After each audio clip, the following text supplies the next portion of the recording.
In hardcore classic WoW, the knowledge you have accumulated during your journeys across Azeroth will be your strongest asset in helping you survive till 60. Your faction of choice will be closely tied to your experience and knowledge, as Horde and Alliance will experience very different things for a majority of the leveling process. So, playing one or the other for the first time can be a bit daunting. In this video, I will be discussing the deadliest faction-specific enemies found throughout WoW Classic Hardcore. What I mean by this is enemies that can be particularly dangerous if you are super used to one faction or the other, causing you to forget certain NPCs are hostile to Horde or Alliance, thus you accidentally run into them and get yourself killed. I'm not going to discuss faction-specific questing enemies that happen to be friendly to one or the other, such as the Hillsbrad humans for example. With that being said, let's begin the video. To start off, we need to look to Ashenvale, a contested zone in Kalimdor and the earliest zone with equal Horde and Alliance presence and activity. There are a lot of faction-specific threats to both factions in this zone, and if you are not familiar with one or the other, it can be a little too easy to get yourself killed. The first of note is the Wandering Protector, a giant level 35 ancient that patrols across almost the entire zone. This enemy is hostile to Horde only, which can pose quite a problem since he roams straight through many questing areas Horde players will travel through.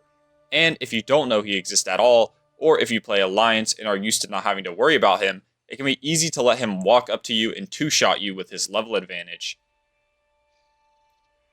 Another thing unaccustomed Horde players will need to avoid is walking into Ashenvale, which, believe it or not, I've seen a bit too many times to ignore, despite how obvious it seems. It can be surprising how easy it is to let muscle memory take over and walk straight into a hostile city that usually you have no problem visiting.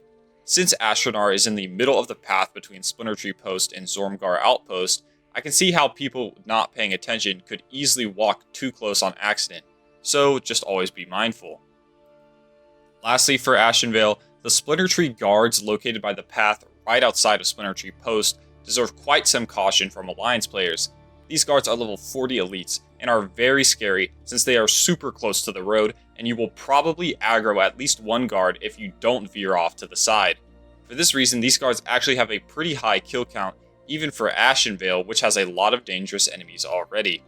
Also, if you are playing your first ever Alliance character, you probably won't even be thinking about avoiding these enemies, so that is why they can be so dangerous. On the topic of guards right outside towns that are next to main paths, the Freewind Braves in Thousand Needles by the Freewind Post elevator are very dangerous for Alliance players, as they are literally right next to the main path, requiring you to have to walk far out of the way to avoid them.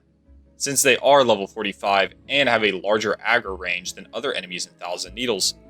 Similarly, they also have a very high kill count despite being so isolated and only dangerous to one faction. Also, every Alliance player will pass by these to get to Shimmering Flats and Tenaris, so if it is your first time playing Alliance, it can be easy to forget that these will be hostile to you since you will be so used to playing Horde. Before we continue the video, I just wanted to thank you for watching so far. If you enjoy my content, feel free to like and subscribe to see more videos in the future. Seeing as an overwhelming majority of my viewers are not subscribed, it would really help me out if y'all hit that subscribe button below. Now, back to the video. Now on to something that can kill you no matter your level, and is equally threatening to both factions, is accidentally walking up to the wrong Flight Master in a neutral city and accidentally right-clicking them. I've seen this happen multiple times, and it is a simple, silly mistake that can happen to anyone if they are not paying attention and just zoning out. What is really dumb is that you can't disable right-click auto-attacking without an add-on, which makes most players prone to doing this. Basically, always pay attention when in Gadgetzan, Booty Bay, Everlook, Thorium Point, and other neutral towns. A similar thing can also be said for clicking on players in these cities as well, which some people will try to grief you with on occasion. Next, I would like to talk about something that is not always going to be dangerous, but I thought I would talk about it anyways, and that would be the various Horde patrols in many contested zones around the world.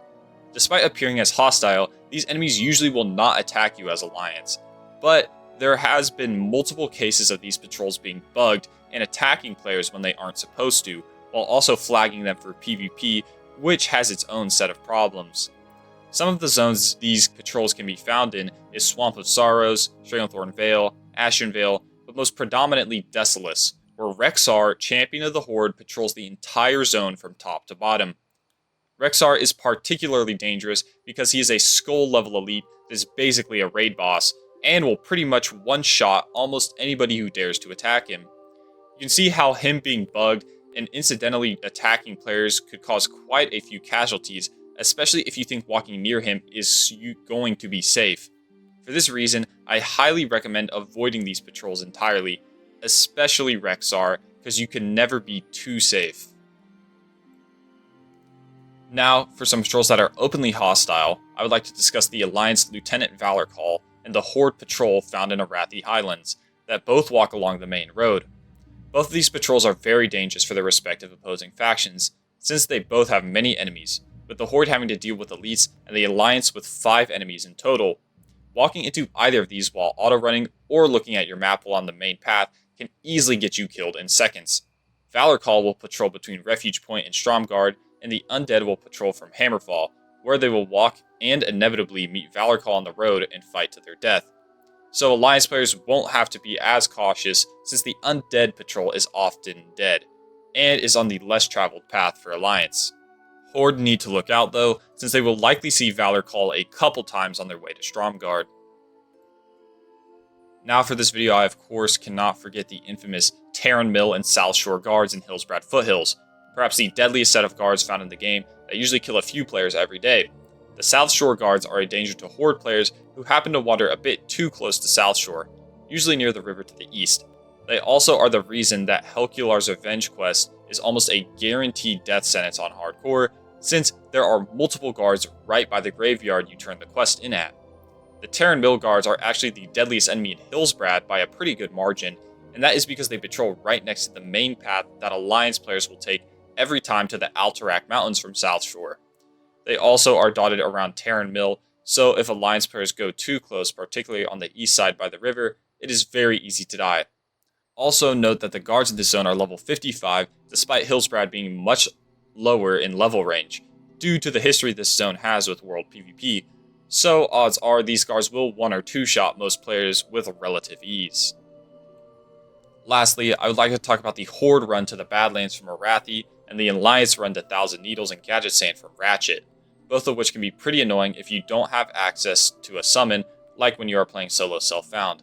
Both of these journeys involve running past several guards, some of which are very hard to avoid, like the ones by the Dwarven Passages or the elevator from the Barrens to Thousand Needles.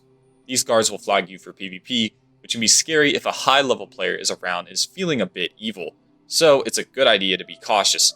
Though usually hardcore players are pretty nice, so the odds of getting killed are very, very low. And that concludes the video on the deadliest faction enemies in WoW Classic Hardcore. If you enjoyed the video, make sure to like and subscribe to see more videos like this one. If there's anything you think I forgot, let me know in the comments below. Anyways, I'm out.